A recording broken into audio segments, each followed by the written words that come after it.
Changing U.S. relationship with Cuba, a rare glimpse on the ground there. This morning, a very personal journey for an NBC Washington reporter and his family as they return to Cuba for the first time in more than 5 decades. David Culver recently traveled to the island with his mother and grandmother, who hadn't been back since they left that island in 1961.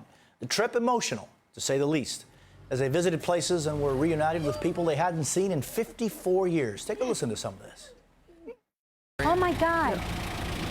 Mommy, Mommy! Mommy! Oh. Mommy! Oh my God! Oh my God! Mommy's dead! This is it. Los Laboratorios Nodarcy. This is where Dad worked. She said this is the big deal. She'll never forget. You can still see the letters. Or at least where they were.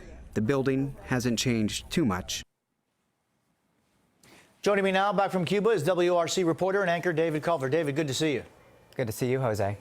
Talk to me about this journey home for your mother and grandmother. They were reunited with family that they hadn't seen in half a century. You know well the Latino family culture. You got great uncles, great aunts, second cousins. It doesn't matter. It's all family, and so you still greet them all with a hug and a kiss.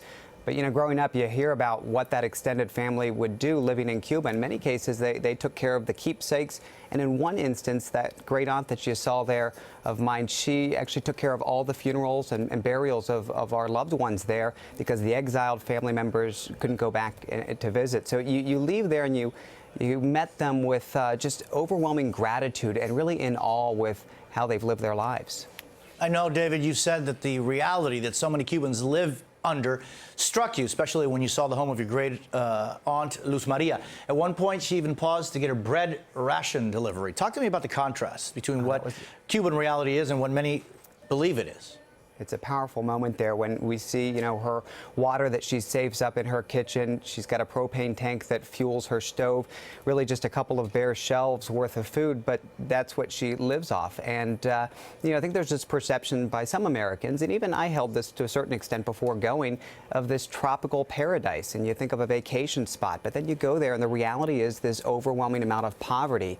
And yet they have that poverty, they have the needs, and they have desires, no question. But there's also a very uplifting and positive attitude that almost every Cuban we met, including my own family members who live there, carry with them today. And David, you know, when you grow up outside of a country that your parents are from or your grandparents are from, you hear a lot of these stories about what it was like. Talk to me about what you expected to see, feel, sense, and what you actually saw, felt, and sensed.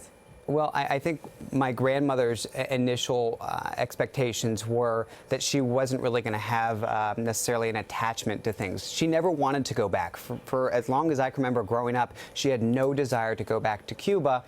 And that changed earlier this year. Something in her, I think perhaps it was a realization that her memory was fading or perhaps, you know, age was getting to her. And she said, you know, I would like to go back.